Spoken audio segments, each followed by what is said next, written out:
कोई भी airline operate नहीं कर रही है। अब नॉट श्योर मुझे लैंड बॉर्डर से क्रॉस कर दिया जाएगा कि नहीं दिया जाएगा। बोले यहाँ के मिलिटेंट्स ने अटैक कर दिया है, रास्ता बंद कर दिया है, नहीं जाने मिलेगा, फायरिंग हुई है। जिसका डर था वही हुआ। मेरा सर चकरा गया देख के। अभी उनका पूरा कपड़ा उतरा दिया गया।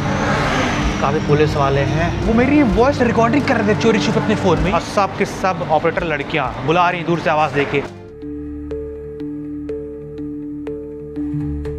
Nicolas Maduro remains in custody after his capture by the United States. You can clearly hear helicopters in the distance. It's 1:58 in the morning. Venezuela's capital city has been jolted awake in the dead of night. The United States hit Venezuela with a large-scale strike early Saturday and said its president, Nicolas Maduro, had been captured and flown out of the country. Overnight, Venezuelan President Nicolas Maduro and his wife touching down on U.S. soil surrounded by federal agents. U.S. President Donald Trump posted on Truth Social that Maduro had been, along with his wife, captured and flown out of the country.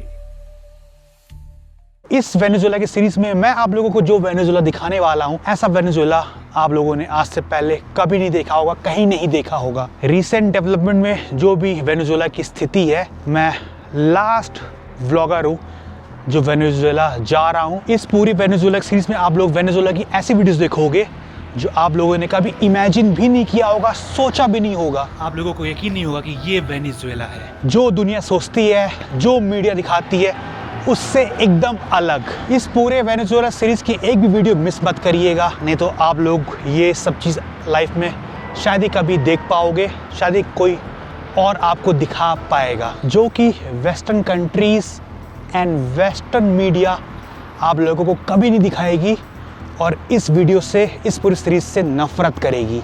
So guys, अभी United states of America ने हर तरफ से Venezuela को घेरा हुआ है और news में भी ऐसा हुआ है कि यूएस कभी भी वेनेजुएला के ऊपर किसी भी तरीके का अटैक कर सकता है। और फिलहाल अभी मैं कोलंबिया की कैपिटल बोगोता से 600 किलोमीटर नॉर्थ ईस्ट की तरफ वेनेजुएला एंड कोलंबिया के बॉर्डर टाउन में हूँ, जिसका नाम है कुकुता। और मैं आज फाइनली जा रहा हूँ वेनेजुएला, जो कंट्री पिछले कुछ सालों से, कुछ डिकेड से जानी जाती है अपने हाइपर इन्फ्लेशन के लिए, सिवियर क्राइम के लिए, वाइड स्प्रेड करप्शन के लिए, शॉर्टेजेस ऑफ बेसिक गुड्स के लिए, अनएम्प्लॉयमेंट के लिए, पॉवर्टी के लिए, डिजीज के लिए और भी बहुत सारे political and economic issues and crisis के लिए वर्ल्ड वाइड, जिसका यूएस के साथ, अमेरिका के साथ काफ़ी टाइम से 36 का आंकड़ा चल रहा है। मुझे नहीं पता मैं वेनेजुएला जा रहा हूँ, क्या होगा मेरे रहते हुए, कुछ होगा कि नहीं होगा मेरे रहते हुए अगर यूएस अटैक कर दिया, आई डोंट नो। मैं कोलंबिया से वेनेजुएला बाय लैंड बॉर्डर जा रहा हूँ क्योंकि सारी फ़्लाइट सस्पेंड हो चुकी है। मेरा पहला प्लान था फ़्लाइट से जाने का, बोगोता से काराकस वेनेजुएला की कैपिटल और लार्जेस्ट सिटी है, लेकिन यूएस ने नो फ्लाई जोन घोषित कर दिया है वेनेजुएला के ऊपर। कोई भी एयरलाइन ऑपरेट नहीं कर रही है, पूरा एयर स्पेस बंद है वेनेजुएला का। अब नॉट श्योर मुझे लैंड बॉर्डर से क्रॉस कर दिया जाएगा कि नहीं दिया जाएगा। Probably one of the biggest travel risk of my life में आज लेने जा रहा हूँ। थोड़ा सा नर्वस हूँ, टू बी ऑनेस्ट। मैं ऑल्दो नर्वस होता नहीं हूँ, लेकिन वेनेजुएला जाने के लिए थोड़ा सा नर्वस हूँ। वेनेजुएला का वीज़ा मिलना काफ़ी मुश्किल है, काफ़ी टफ है। इंडिया से भी बहुत मुश्किल से मिलता है, नहीं मिलता है, बहुत डॉक्यूमेंट लगते हैं, पुलिस क्लियरेंस सर्टिफिकेट लगता है इंडिया से वेनेजुएला वीज़ा लेने में।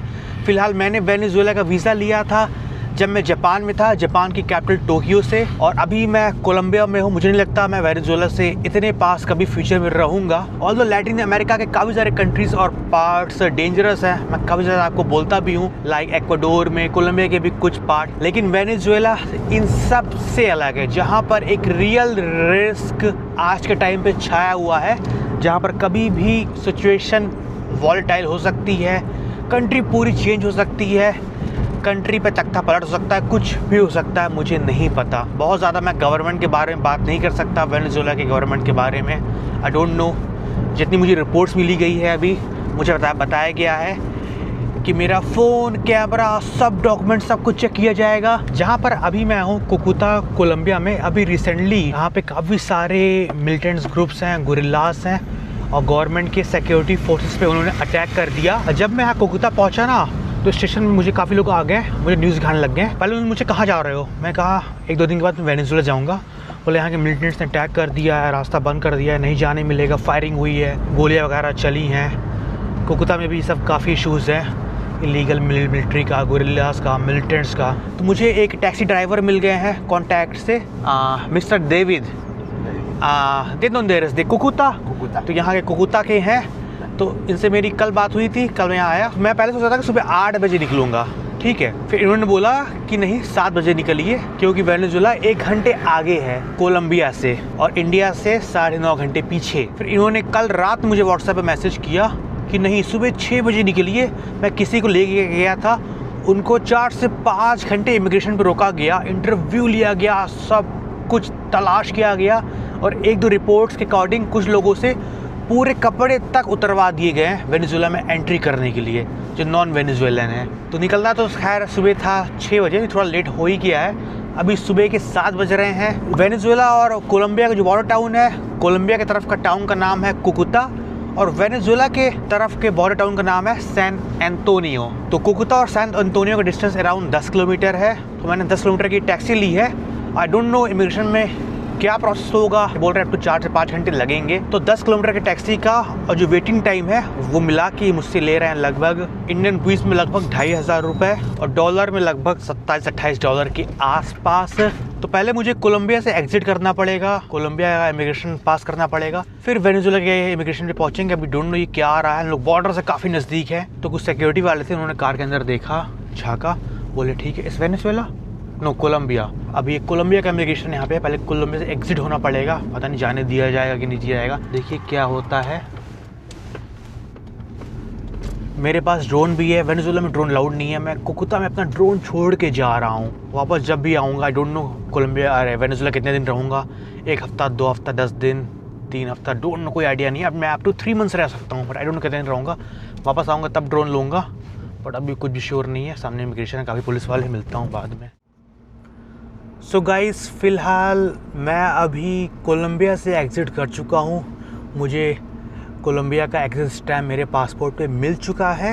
काफ़ी लंबी लाइन लगी हुई थी, क्योंकि आप लोगों को पता है वेनेजुएला में माइग्रेशन क्राइसिस चल रहा है, रेफ्यूजी क्राइसिस चल रहा है। बहुत सारे लोग वेनेजुएला छोड़ के जा रहे हैं और जो जा रहे हैं थोड़ी बहुत वापस भी आते हैं, उनकी फैमिलीज रहती है। तो काफ़ी लंबी लाइन थी, कई सारी चेयर रखी हुई थी, लाइक 50 चेयर्स के आसपास। सब लोग चेयर से बैठे हुए थे। जैसे लाइन आगे बढ़ रही थी ना, लोग चेयर पे शिफ्ट कर रहे थे। तो एक करके चेयर शिफ्ट करना पड़ा। सब मिला के लगाओ आधे घंटे लग गए कोलंबिया से एग्जिट करने में। अब लाइक 2 से 3 मिनट पे वेनेजुएला का इमिग्रेशन आना है। दुनिया भर की कंट्रीज ना इन्फ्लेशन फेस कर रही है, लेकिन वेनेजुएला हाइपर इन्फ्लेशन फेस कर रहा है। हर दिन हर घंटे इनकी करेंसी चेंज हो रही है। वेनेजुएला की करेंसी है वेनेजुएलन बोलीवार। प्रेजेंट टाइम पे ना $1 अप्रॉक्सीमेटली 270 वेनेजुएलन बोलीवार चल रहा है, या 1 इंडियन रुपीस 3 बोलीवार चल रहा है। लेकिन हो सकता है जब तक मेरी वीडियोस आए 1 हफ्ते बाद या 10 दिन बाद या 2 हफ्ते बाद, जब ये डोंट नो, हो सकता हो उनकी वैल्यू काफ़ी चेंज हो चुकी हो, काफ़ी डी इन्फ्लेट हो चुकी हो। कुछ दिन पहले मैं चेक करा था, लाइक कुछ हफ्तों पहले की करेंसी काफ़ी स्ट्रॉन्ग थी, लाइक 100s में थी। अभी 270 हो चुकी है। हो सकता हो हफ्ते 2 हफ्ते बाद इनकी करेंसी 300 के पार चली जाए। तो वेनेजुएला के लिए सब ने मुझसे यही बोला कि भाई डॉलर लेके जाना, कोई गारंटी नहीं है कार्ड चले ना चले। और मेरे सारे डॉलर्स खत्म हो गए थे एक्वाडोर में। कोलंबिया में तो कार्ड से काम चल गया, बाकी एटीएम से मैंने निकाल लिए थे लोकल करेंसी। US डॉलर ना प्रेजेंट टाइम पे वेनेजुएला में डी फैक्टो करेंसी है, यानी गवर्नमेंट द्वारा ऑथराइज तो नहीं है, लेकिन यूज़ वही होती है, ऐसा समझ लो। तो मैंने कल कोकुता से ना $400 ले लिए हैं। हम मोस्टली 5-5, 10-10, 20-20 डॉलर के ही नोट हैं। और मेरे पास पहले के 100 यूरोस बचे हुए थे, यानी सब मिला के मेरे पास $500 के आसपास है। मैं लेके जा रहा हूँ। सब लोग मुझसे यही बोले, ये भी और हर कोई जिससे मेरी बात हुई, कि पूरे लैटिन अमेरिका में ना जहाँ पर आपका पुलिस दिखे वो काफ़ी सेफ माने जाते हैं, काफ़ी अच्छे माने जाते हैं। वेनेजुएला ही ऐसी कंट्री है जहाँ पर पुलिस और मिलिट्री वाले उल्टे हैं। आपको जैसे मिलेंगे समझ लो आप अनसेफ हो। इतने पैसे खाएंगे, कितने घूस खाएंगे, कुछ नहीं पता। मैं बहुत ज़्यादा कैमरे में बोल भी नहीं सकता, डोंट नो मेरा वीडियो चेक किया जाएगा, क्या किया जाएगा। तो इसलिए लोगों ने बोला पैसे लेकर मत आइए। अब पैसे लेकर आइए, कार्ड काम नहीं करेगा। तो काफ़ी मिक्स टाइप की सिचुएशन है, काफ़ी कन्फ्यूजन हो रहा है। तो जस्ट सामने मेरे वेनेजुएला का फ्रंटियर है। अभी एक अजीब चीज़ मेरे साथ और हुई, इनके सामने आपको बोल नहीं सकता। काफ़ी एक्सट्रीम चीज़, काफ़ी अलग चीज़। भाई मेरा सर चकरा गया देख के अभी, लाइक कुछ सेकेंड्स पहले। इनके सामने आपको नहीं बोल सकता मैं। तो वहाँ सामने वेनेजुएला लिखा हुआ है, वेनेजुएला बॉर्डर है। ऐसा रियो तचीरा रिवर है। वेनेजुएला 23 स्टेट्स में डिवाइडेड है। ये जो स्टेट है वो भी तचीरा स्टेट ही है, स्टेट ऑफ तचीरा, उसी नाम से रिवर भी है। और ये रिवर इंटरनेशनल बॉर्डर का काम करती है between Colombia and Venezuela. Camera बंद करता, अब आई डोंट नो क्या होगा। आप लोगों को अब मैं मिलूंगा यार इमिग्रेशन के बाद। आई डोंट नो क्या टाइम लगेगा, 1 घंटा, 2 घंटा, 3 घंटा, 4 घंटा, 5 घंटा। आई होप जल्द से जल्द हो जाए, ईजिली हो जाए। अभी मैं श्योर नहीं एंट्री मिलेगी नहीं मिलेगी, बट ये बोल रहे हैं 4-5 घंटे लग सकता है। आई होप सब कुछ सही रहे। मिलते हैं बाद में, सामने काफ़ी पुलिस वाले हैं, मिलिट्री वाले। सो गाइस, जिसका डर था वही हुआ। मैं इमिग्रेशन पे पहुंचा, इकलौता फॉरेनर था, बाकी सारे वेनेजुएलन थे या dual nationality, Venezuelan and Colombian थे, ऐसा था। सबके लिए तो नॉर्मल लाइन थी, मेरे लिए अलग लाइन थी, मतलब कि फॉरेनर्स के लिए। मेरे को अलग से एक केबिन में बुलाया गया। मैं 7:30 बजे पहुंचा था, 11:15 बज चुके हैं, 3 घंटे के भी ऊपर हो चुके हैं। मुझसे बहुत सारे क्वेश्चन पूछे, फिर बोला इन्विटेशन लेटर दिखाओ। मैंने कहा इन्विटेशन लेटर मेरे पास नहीं, मैं वीज़ा से जा रहा हूँ। बोला अच्छा फ़्लाइट टिकट दिखाओ। मैंने बोला फ़्लाइट कोई चल नहीं रही है। यूएस ने, अमेरिका ने गाइडलाइन जारी करी है कि कोई भी एयरलाइन अगर वेनेजुएला के ऊपर से पास करेगी, अगर वो शॉर्ट हो जाती तो हमारी कोई जिम्मेदारी नहीं है। पूरा वेनेजुएला कुछ हफ्तों से नो फ्लाई जोन हो चुका है। मैंने वो समझाया, समझे कि वापस कैसे आओगे, जैसा आया हूँ वैसे ही आऊँगा।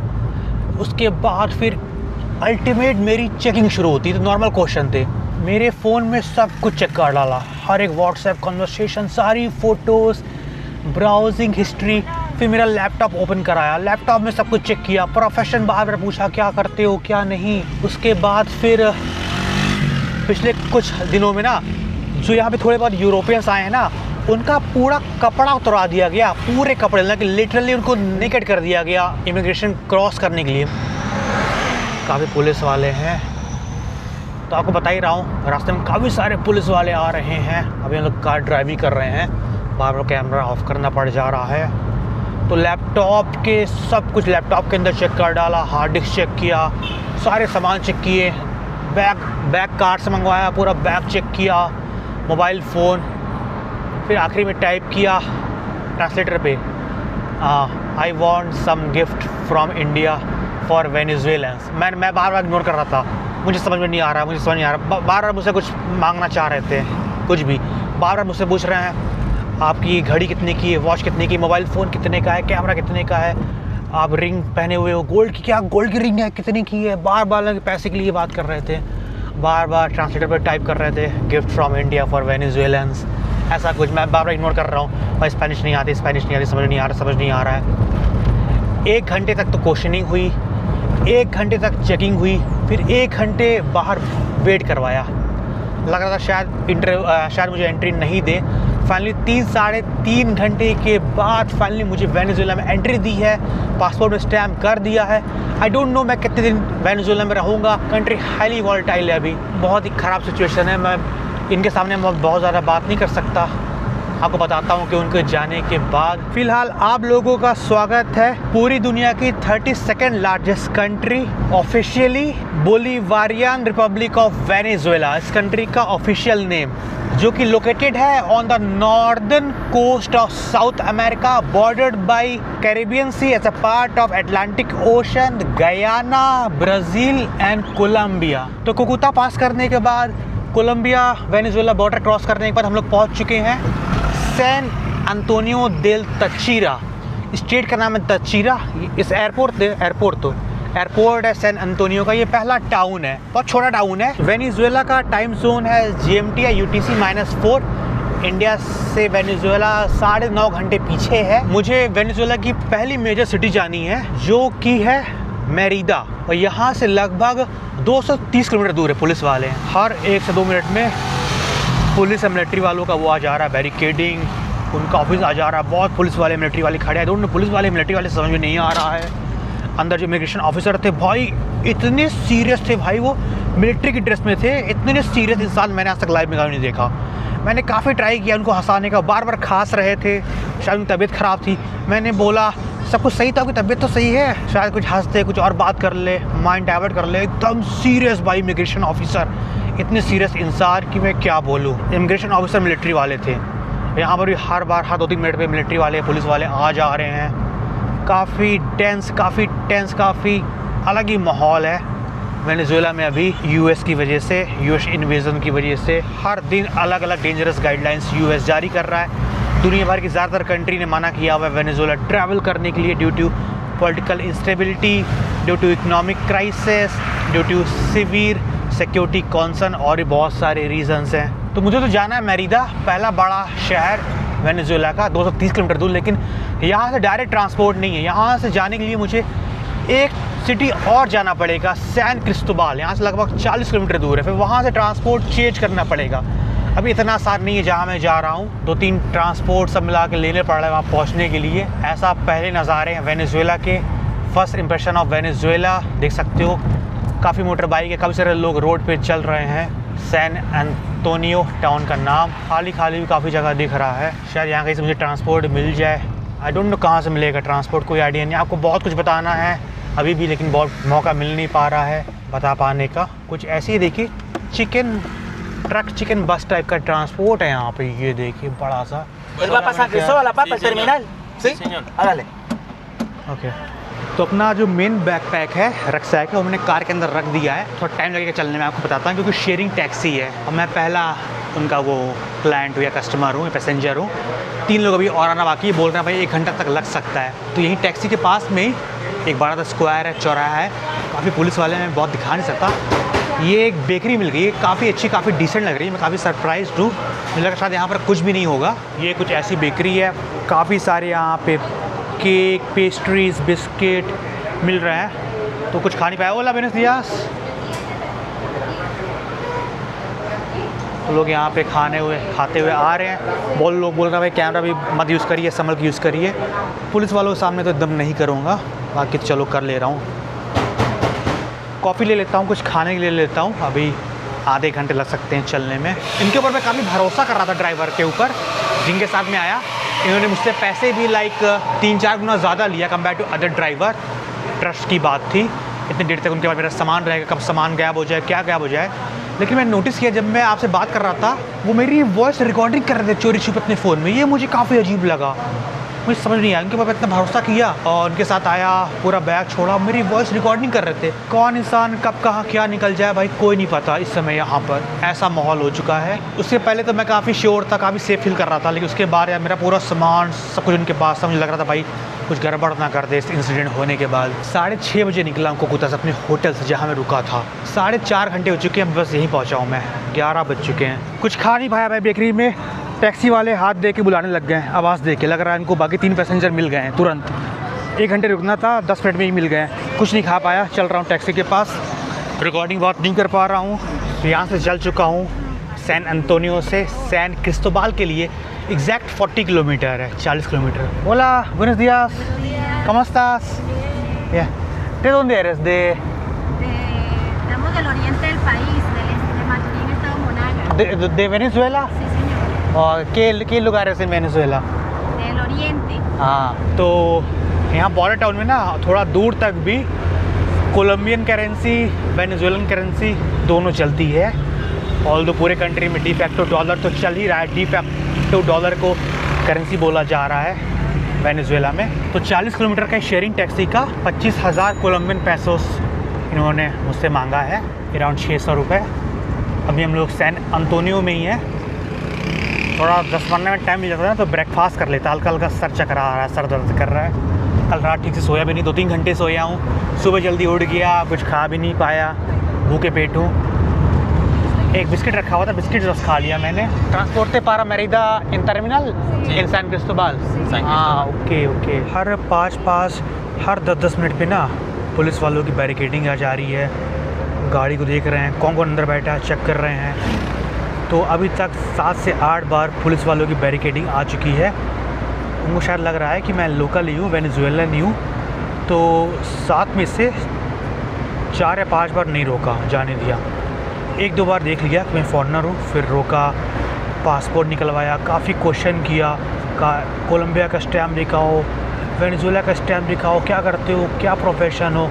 काफ़ी क्वेश्चन करने के बाद छोड़ रहे हैं। 2 से 3 बार हो चुका है। तो इस पहले लॉन्ग डिस्टेंस जर्नी में जो कि 40 किलोमीटर का है, इसके बाद तो और भी लंबा डिस्टेंस ट्रैवल करेंगे।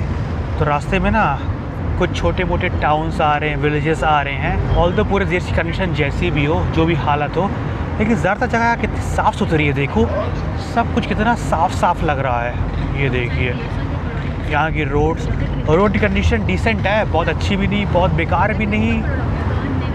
जिस हिसाब से कंट्री इकोनॉमिक क्राइसिस से गुजर रहा है तो कंडीशन डिसेंट है। हम लोग बहुत रिमोट जगह पे अभी वेनेजुएला के, एकदम छोटा टाउन है पर ज़्यादा जगह एकदम साफ़ सुथरी है। आप लोग देख सकते हो, कुछ घर आ रहे हैं, कुछ दुकानें पड़ रहे हैं, काफ़ी चर्चेस दिख रहे हैं रास्ते में। तो कभी भी भाई कुछ भी हो सकता है इस देश में। आई डोंट नो फ्यूचर में कंट्री विज़िट कर पाऊँगा कि नहीं कर पाऊँगा, करने लायक रहेगा कि नहीं, फ्यूचर में कंट्री क्या सिचुएशन होती है। तो अभी मौका था तो मैं कर ले रहा हूँ, फ्यूचर पूरा अनसर्टेन इस देश का। So guys, border town San Antonio से 40 किलोमीटर ट्रैवल करके पहुँच चुके हैं सैन क्रिस्टोबाल। यहाँ पर मुझे भी टैक्सी वाले ने उतारा है। ये सैन क्रिस्टोबाल ना इस स्टेट का, जिसका नाम है तचीरा, उसका कैपिटल है। तो आसपास के नेबरिंग टाउन से काफ़ी ज़्यादा बड़ा शहर है ये, ऑल्दो बहुत ज़्यादा बड़ा भी नहीं है। और ये बस स्टेशन है। मुझे जाना है मेरिदा, लाइक पास का सबसे बड़ा टाउन। एक लगभग 230 किलोमीटर होगा, या मे भी यहाँ से 200 किलोमीटर हो। आई डोंट नो क्या प्रोसेस है, शायद टैक्सी नहीं मिल रही है। para Mérida? ¿Ah? No, para Mérida. Autobús para Mérida. ¿Dónde? हाँ, एज अ पब्लिक ट्रांसपोर्ट बहुत सारी कार भी है, बस भी है। आई डोंट नो कौन सी जाएगी। हाँ, para Mérida. Mérida. मेरिया पाया मेरिया आया शायद यहाँ से कार जाती होगी अलग अलग पार्ट पे। लोग यहाँ पे कुकुता चला रहे हैं, यानी कि शेयरिंग टैक्सी चलती है कुकुता के लिए। पता नहीं किस टाइम की रहेगी बस। पर मेरिदा आया। कितनी दूर जाना पड़ेगा भाई? Hola, buenas tardes. Para Mérida. No hay. ¿Dónde? ¿Autobuses dónde para Mérida? No hay. ¿No? ¿Por qué? Hasta el vigía. ¿Dónde autobús para Mérida? No hay. ¿Caro? Bucheta, vigía, Bucheta. No, allá. Vigía está. Y aquí está el vigía, Mérida ya no hay más. भाई जहाँ जाना कह रहे हैं बस ही नहीं है, क्या चीज़ है ये? मेरे वॉच में ना 12:30 बज रहे हैं, जो कि कोलंबिया का टाइम है। यहाँ पे 1:30 बज चुके हैं। बोल रहे हैं मेरिदा की बस 12 बजेगी, तो चली गई है। कोई मेरिदा की बस नहीं है। मेरिदा से 1 घंटे दूर एक टाउन है, वहाँ की बस मुझे लेनी पड़ रही है। फिर वहाँ फिर बस चेंज करके मेरिदा जाना पड़ेगा। आई डोंट नो कब पहुँचूँगा, रास्ते में कौन रुकेगा। कार भी नहीं मिल रही। चलो कार मिल जाए एक्सपेंसिव वाली, वो भी नहीं मिल रही है। तो मुझे जाना पड़ रहा है एल विहिया। ऐसा एल विजिया और एल विहिया। ओके, सामने एक स्टेशन पे ही कैफेटेरिया या कैफ़े या बेकरी मिला है। कुछ ले लेता हूँ, कुछ नहीं खाया हूँ, कुछ बिस्किट और बार के अलावा जो लेके आया था। Hola, buenas tardes. ya. Y pan. तो भाई इस बेकरी में एक कॉफ़ी ले लिया हूँ विथ मिल्क। भाई ब्रेड विथ चीज़ है, अंदर बहुत सारा चीज़ भरा हुआ है। डॉलर में पेमेंट करना है, दोनों हाथ ऑक्युपाइड हैं। Hola. ¿Cómo estás? ¿Francés? ¿Ah? ¿Francés? No, de la India. Indio. Sí, Indo. Passport की पूरी इन्फॉर्मेशन लिख रहे हैं अपने इस पैड में बस जर्नी के लिए। ऐसा कुछ ऐसा भी है। Sí, gracias. ¿Pasaje? ¿Cuánto? $15. $15. 15 para el vigía। अभी जहाँ पहुँचना है वहाँ नहीं जा रहा हूँ, और कहीं जा रहा हूँ। $15 देना है। $20 का इनको नोट दे रहा हूँ, $5 वापस करेंगे। जहाँ पहुँचते सब मिला के 4 से 5 ट्रांसपोर्ट हो जाएंगे आज के दिन में। 2-3 टैक्सी, ये बस के फिर एक और बस, उसके शायद एक और देना पड़ेगा। 6 भी हो सकते हैं। अभी जो मैंने कॉफ़ी ली, ब्रेड लिया, सब $1 का था। सब जगह डॉलर में पेमेंट हो रहा है। मैं $5-10 का ये छोटा नोट लेके आया हूँ। और कॉफ़ी तो भाई ऐसी कॉफ़ी थी, कॉफ़ी पी नहीं जा रही थी भाई। मैं 20% पिया, बाकी कॉफ़ी पी नहीं पाया। खैर 2 ब्रेड ले लिया हूँ, 2 चीज़ ब्रेड। चीज़ बहुत ज़्यादा पड़ा हुआ है, रेट बहुत सही है $1 के हिसाब से, $1 का। इसे खा लूँगा। तो कुछ ऐसी लोकल बस है, शायद अगर मैं 1-1.5 घंटे पहले पहुँच जाता, इमिग्रेशन पे अगर मुझे 3-4 घंटे नहीं रोकते, तो मुझे डायरेक्ट मेरिदा की बस मिल जाती। टू बी ऑनेस्ट, मैं बस नहीं लेना चाह रहा था। मुझे पता है हर पुलिस वाले इनकी जो बैरिकेड नहीं होती, वहाँ पे रुकी जाएगी, चेकिंग होगी, बहुत टाइम कंज्यूम होगा। टैक्सी फास्ट होती है और टैक्सी वालों की सेटिंग होती है पुलिस वालों के साथ, पहचानते हैं, नहीं रोकते हैं। मुझे बोला था 2-3 लोगों ने, लेकिन टैक्सी नहीं मिली। शेयरिंग टैक्सी बस लेना पड़ा है। Él le paga pasaje Vigía Mérida. हाँ Yo lo pago, yo, allá, $5. Sí. Ok. allá. En Bahía, está bien. Ahora no cambio, no tienes cambio. Yo le pago el pasaje allá para Mérida. ओह ऐसा भी है। तो मुझे $5 वापस मिलने थे as a change, नहीं मिले हैं। समझ में नहीं आया क्या बोल रहे हैं कि आगे देंगे या मर्दा के लिए ट्रांसपोर्ट दिलवा देंगे, आई डोंट नो। $5 उनके पास ही है। तो ऐसे ही ब्रेड विथ चीज़ मिला हुआ है, अंदर बहुत सारा लिक्विड चीज़ भरा हुआ है, बहुत ढेर सारा, ठीक है। और ये काफ़ी बड़ी ब्रेड है, मैंने खा लिया है 30%, काफ़ी सही है, काफ़ी टेस्टी है। भूख बहुत तेज़ लगी हुई थी, चलो कुछ तो मिला खाने को। जब बहुत तेज़ भूख लगी होती है तो भाई सब कुछ टेस्टी लगता है, कैसा भी सामान हो, लेकिन टेस्टी है भी है। वेनेजुएला में ट्रैवल करने के पहले दिन ही मुझे अपनी अफ्रीका ट्रिप याद आ गई, ये ब्रेड चीज़ खा खा के। अफ्रीका में जब मैं ट्रैवल कर रहा था, वेस्ट अफ्रीका में, मोरक्को से नाइजीरिया तक, ज़्यादातर टाइम खाने कुछ नहीं मिलता था, बहुत लंबे लंबे टाइम तक ब्रेड चीज़ ही खा के काम चलाना पड़ता था, मुझे आज भी याद है। वैसे आज फील हो रहा है, खाने कुछ नहीं मिल रहा है, टाइम बहुत कम है, ब्रेड चीज़ खा के काम चलाना पड़ रहा है। आगे खैर अच्छा खाना ढूंढेंगे, खाएंगे। करेक्ट 1 बजे बस चल दी है सैन क्रिस्टोबाल से, देखिए कब पहुंचते हैं अपनी मंजिल तक। और एक चीज़ और मैं बताना भूल गया, मेरे पास एयरटेल इंडिया का सिम कार्ड है जिस पर मैंने इंटरनेशनल रोमिंग एक्टिवेट कर ली है, और पूरे 1 साल का इंटरनेशनल रोमिंग का मैंने पैकेज भी ले लिया है। कोलंबिया में परफेक्ट काम कर रहा था, मैं एक्वाडोर में था, इंटरनेट चल रहा था लेकिन OTP नहीं आ रहा था। वेनेजुएला आते ही नेटवर्क ही गायब हो गया, एयरटेल इंडिया में नेटवर्क ही नहीं आ रहा है। और मैंने ई सिम कार्ड परचेज़ किया हुआ है वेनेजुएला का, लेकिन एक्टिवेट नहीं कर पा रहा हूँ उसे, बिना इंटरनेट के उसको एक्टिवेट भी नहीं होगा। तो मुझे उससे इंटरनेट चाहिए एक्टिवेट करने के लिए। देखता हूँ कोई हॉटस्पॉट मांगता हूँ, बस में अगर मिल जाता है तो ई सिम एक्टिवेट कर लूँगा, नहीं मिल पाता है तो जहाँ पता नहीं कब पहुँचूँगा वहाँ फिर पहुँच कर ही कर पाऊँगा। अभी खैर मेरे पास कोई भी एक्टिव इंटरनेट नहीं है, बस ऑफलाइन मैप है जो मैंने डाउनलोड किया हुआ है। आई एम रियली सॉरी, फिर से मैंने आप लोगों को टाइम गलत बता दिया। मैंने अभी तक अपने वॉच का टाइम सेट ही नहीं किया है, 1 नहीं 2 बज चुके हैं। फ़ोन में देखा, बार बार मेरे मुँह से एक ही निकल रहा है। सो गाइस 2 घंटे हो चुके हैं बस में बैठे हुए, 2 बजे निकले थे, 4 बज चुके हैं। अभी 2 घंटे में 5-6 बार पुलिस चेकिंग हुई है। जब पुलिस चेकिंग होती है ना तो क्या हो रहा है, सब लोगों की आईडी ली जा रही है, सब लोगों की एक एक करके। और जब तक पुलिस वाले मुझसे बात नहीं कर रहे हैं, समझ नहीं पा रहे हैं कि मैं वेनेजुएलन हूँ या नॉन वेनेजुएलन हूँ। सबको लग रहा है कि मैं वेनेजुएलन हूँ, ठीक है। तो सब तक के पास आ रहे हैं, आईडी ले रहे हैं, और जिन पे डाउट हो रहा है उनको बस से उतरवा रहे हैं। तो मोटा मोटी हर पोस्ट पे ना 50% लोगों को बस से उतरवा रहे हैं, 50% लोगों की बस आईडी लेके जा रहे हैं। मेरे पास आया, बोले आईडी दो, मैंने पासपोर्ट दिया, कहा ये क्या है पासपोर्ट, पढ़ा को इंडिया को, या इंडिया, बोले अच्छा। फिर मुझे तो नहीं उतरवाया, मेरा पासपोर्ट लेके चले जा रहे हैं, शायद अपने ऑफिसर्स को दिखवा रहे होंगे या कुछ कर रहे होंगे। मेरे बगल जो अंकल जी बैठे हैं उनके साथ में बेटी है, ठीक है। तो अभी क्या हुआ, अंकल जी को ले गए, बेटी को छोड़ दिया, बेटी एकदम डर गई, बेटी रोने लगी, पापा पापा पापा। फिर लगभग 10-15 मिनट बाद सब लोग को वापस लेके आए, अंकल जी भी आए। इंडिया और वेनेजुएला का रिलेशनशिप काफ़ी अच्छा है। मैं ये तो नहीं कहूँगा कि बहुत ज़्यादा अच्छा है, लेकिन वेनेजुएला का relation like compare to other countries, अगर उससे मुकाबला करें तो इंडिया के साथ रिलेशन काफ़ी डिसेंट है, काफ़ी अच्छा है। दोनों कंट्री एक दूसरे को काफ़ी इंटरनेशनल फोरम पे सपोर्ट करते हैं, और वेनेजुएला की तरफ से काफ़ी सारे स्टेट विजिट भी हुए हैं इंडिया में, इंडिया के लिए। तो जैसे कि मैंने पिछले कुछ हफ्ते, पिछले कुछ महीनों में मैंने ट्रैवल ट्रिप पढ़े जो यूरोपियन से यहाँ पे ट्रैवल किए। और मेरे एक यूरोपियन से बात भी हुई जो 1 हफ्ते पहले यहाँ ट्रैवल किया था। सबके साथ यार बहुत गंदे तरीके से ट्रीट करा पुलिस वालों ने, सबसे पैसे मांगे, बहुत ज़्यादा पैसे मांगे, हर पोस्ट पे 20-20, $30 डॉलर उनसे मांगा गया, ठीक है। लेकिन उन लोगों ने $5-10 डॉलर दे के काम चला लिया। और 3-4 लोगों के साथ मैंने बताया था पूरे कपड़े उतरवा दिए, लिटरली इनको नेक कर दिया, एक कपड़े बॉडी पार्ट्स उतरवा दिए चेकिंग करने के लिए। और जब मैंने ऐसा पहली बार सुना ना कि पूरे कपड़े उतरवा दिए, पूरा नंगा कर दिया, फिर लगा फेक स्टोरी है। जब मैंने 3-4-5 ट्रैवलर से सुना, सब के सब यूरोपियन है, वेस्टर्न, मुझे बिलीव हुआ सही है। उसके कंपैरेटिवली मुझे एज एन इंडियन पासपोर्ट यार काफ़ी सही ट्रीट कर रहे हैं। एक बार भी किसी ने पैसे नहीं मांगे, किसी ने बदतमीज़ी नहीं करी, कुछ नहीं किया। हाँ, पहली बार जब मैं इमिग्रेशन के पास गया था उन्होंने मुझे टाइप करके ज़रूर बोला था कि some gift from India to Venezuela, बार बार कुछ गिफ्ट मांग रहे थे, लेकिन फोर्स नहीं किया। अभी जो लंबा ट्रैवल करना है, देखो क्या एक्सपीरियंस होता है। ये खैर अभी तक का एक्सपीरियंस है कि इंडियन पासपोर्ट देख के थोड़ा बेटर ट्रीट कर रहे हैं compare to Europeans, compare to westerns, ऐसा मुझे फील हो रहा है अभी तक।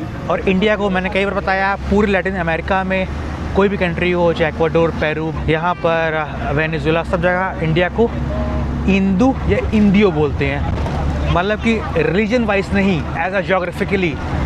आप इंडिया या इंडियन सब कॉन्टिनेंट में कहीं से भी होगे ना, तो आपको वो इंदू या इंदो या इंडियो ही बोलेंगे यहाँ के लोग। आज जब बहुत सारे टूरिस्ट की वेनेजुएला की ट्रिप रिपोर्ट पढ़ोगे ना, तो बहुत सारे लोगों को यहाँ पे पुलिस वालों ने डिटेन भी कर लिया, अरेस्ट भी कर दिया, जेल में डाल दिया।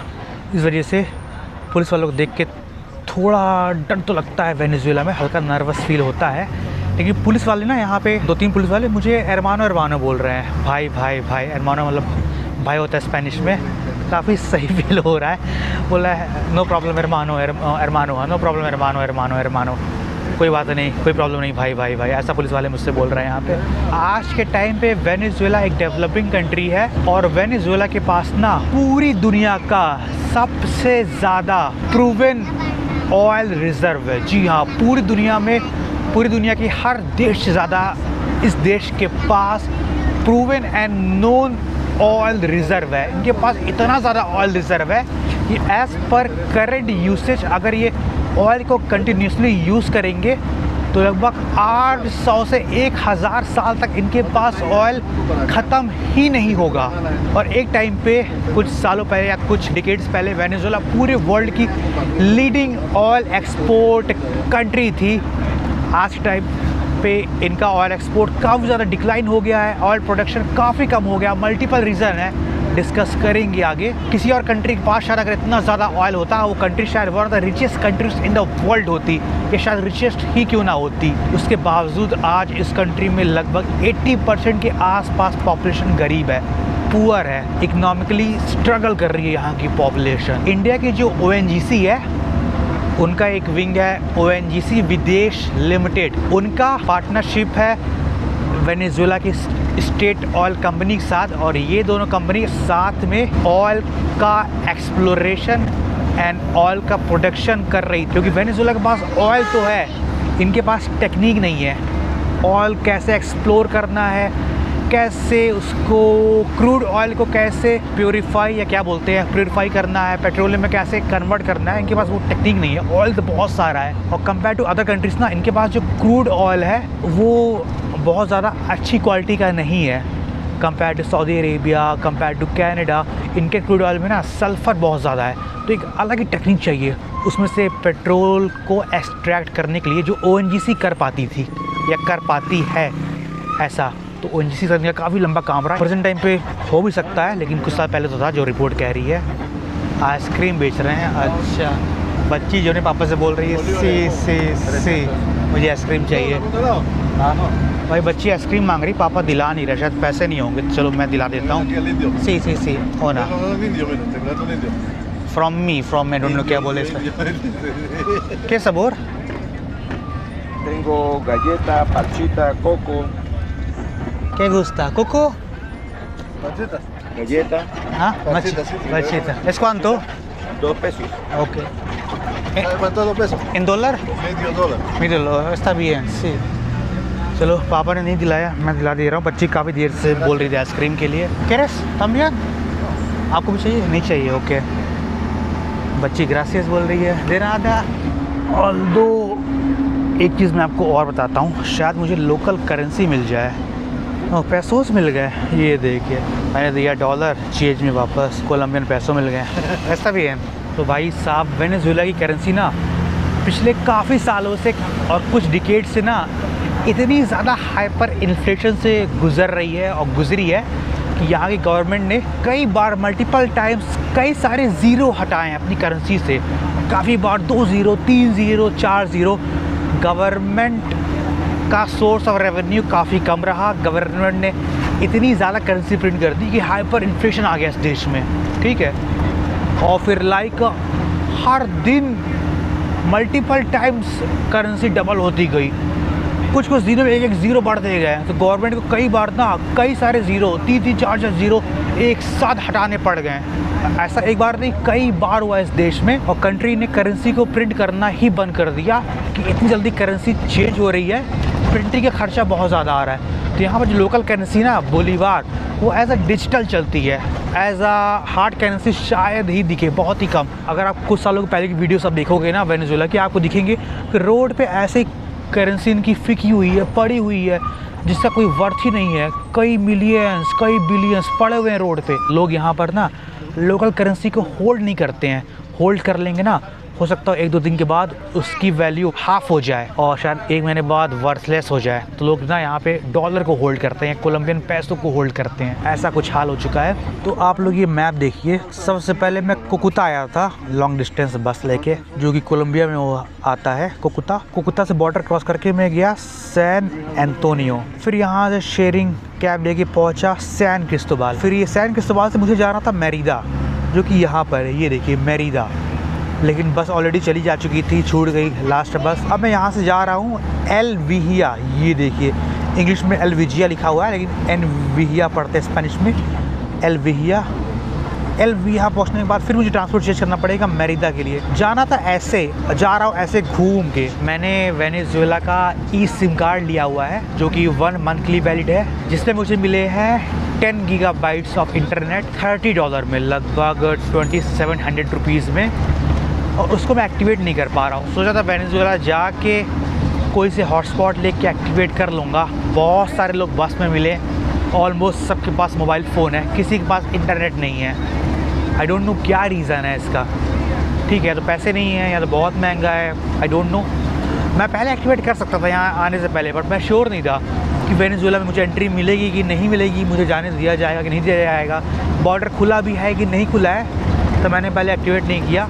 अब हल्का सा रिग्रेट हो रहा है कि यार पहले कर लेता अच्छा रहता। अब मुझे बिल्कुल आइडिया नहीं था कि यहाँ पे किसी के पास इंटरनेट ही नहीं होगा। मोबाइल फ़ोन है, लोग गेम खेल रहे हैं, वीडियो देख रहे हैं, इंटरनेट नहीं है। इंडियन एयरटेल ने वेनेजुएला आते ही कान खड़े कर दिए, भाई नो सर्विस, कोई सर्विस हम लोग आपको इस देश में नहीं देंगे। इंडियन एयरटेल चल रहा होता तो उसके थ्रू भी मैं एक्टिवेट कर लेता अपना।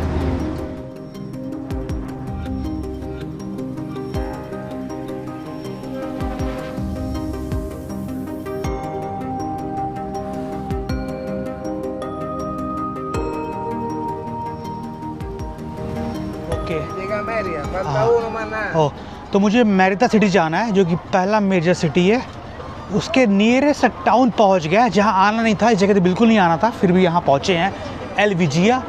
अब यहां से मेरिदा लगभग 70 किलोमीटर है। फिर एक ट्रांसपोर्ट मुझे चेंज करना पड़ेगा। ओला, हाँ मोतो, नो मोतो, मेरिदा। तो ये मुझे हेल्प करेंगे मेरिदा के ट्रांसपोर्ट में बैठने के लिए। अभी इससे मुझे $5 लेने भी है।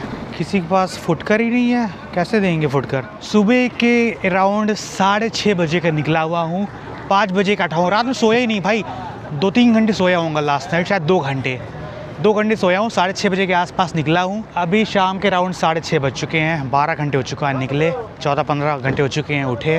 तो थोड़ा आगे जाके मेरिदा का ट्रांसपोर्ट यहाँ से मिलेगा। कार देखिए, कुछ ऐसी कार वेनेजुएला में, काफ़ी कार नई मॉडर्न भी दिख रही, काफ़ी कार पुरानी भी दिख रही है। Yo pago lo suyo para Mérida y listo. ¿Es cuánto? 5. Está bien. बोल रहे हैं जो $5 आपको देना है वही फेयर है, मैं पे कर दूंगा। मेरिदा, sí. Mérida, mano. Vamos, ¿qué hora? Ahora?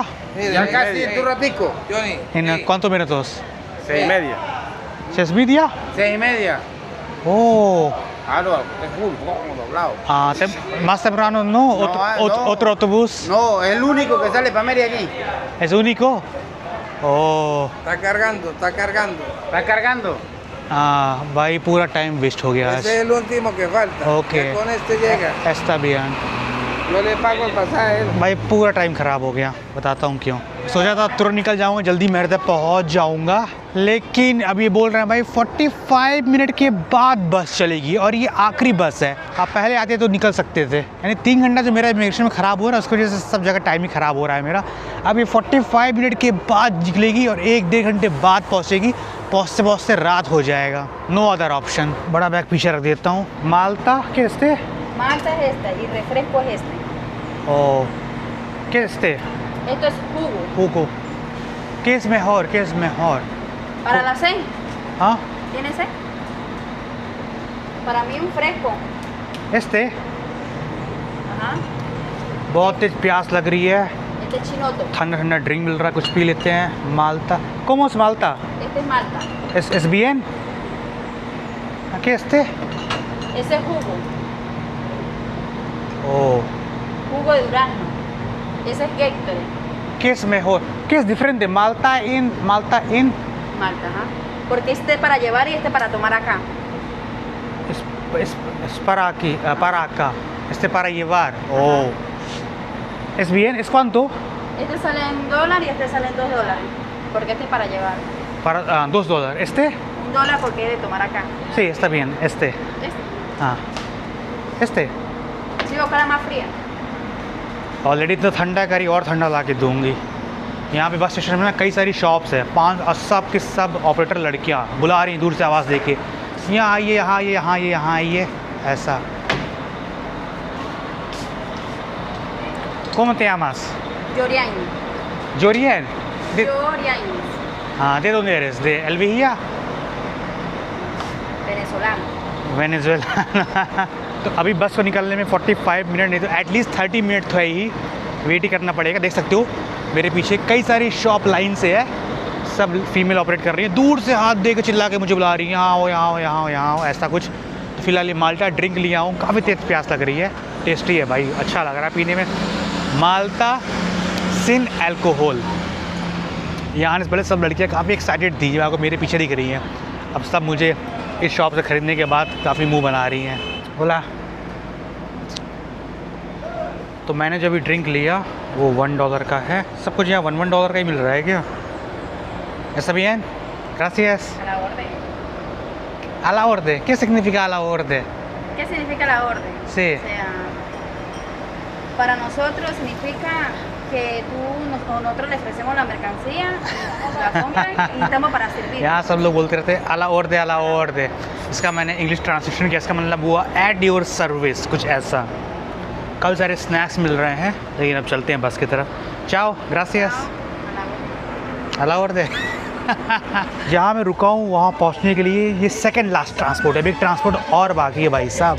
पूरी बस खाली है। अरे यार कुछ ऐसा म्यूज़िक बज रहा है, स्पीकर रखे हुए हैं, स्क्रीन लगी हुई, वीडियो चल रहा है। तो गाइस रात के 8 बजने वाले हैं, अभी मैं मेरिदा नहीं पहुँचा हूँ। ये खैर मेरिदा वाली बस है। बाहर एकदम डार्क हो चुका है, कभी रोड एकदम अच्छी जा रही, कभी रोड एकदम ख़राब आ जा रही है, कुछ ऐसा।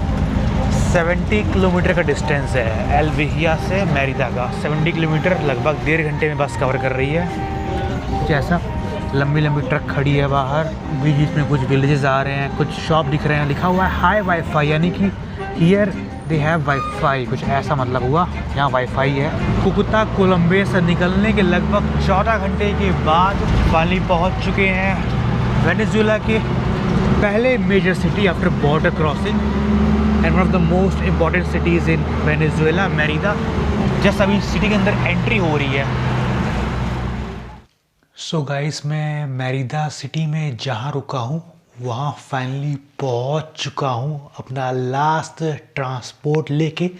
एक्चुअली कुछ लोग मुझे रिसीव करने आए थे मेरिदा के टर्मिनल में। कुकुता कोलंबिया से निकलने के बाद 5 से 6 ट्रांसपोर्ट लेने के बाद 14 से 15 घंटे के बाद मैं फाइनली यहाँ पहुँचा। तो मैं कहाँ रुका हूँ, किन के साथ रुका हूँ, कैसी जगह है, सब कुछ आप लोग अगले वीडियो में देखोगे। फिलहाल कुछ ऐसा घर है, आप लोग देख सकते हो, और पूरा ब्रिक स्टाइल में ये घर बना हुआ है, बहुत ही प्यारा, काफ़ी ब्यूटीफुल घर। और ऐसा कुछ मेरा पूरा रूम है, आप लोग देख सकते हो, हट शेप में घर है, पूरा रूम ये मुझे मिला है, यहाँ मैं सोऊंगा फिलहाल। आई होप वेनेजुएला का ये पहला सुपर एडवेंचरस वीडियो आप लोगों को पसंद आया होगा। तो वीडियो को लाइक करिएगा, सबके साथ शेयर करिएगा, चैनल को सब्सक्राइब नहीं किया तो चैनल को सब्सक्राइब करिएगा। मिलते हैं बहुत जल्दी आप लोगों को वेनेजुएला की अगले अमेजिंग वीडियो में।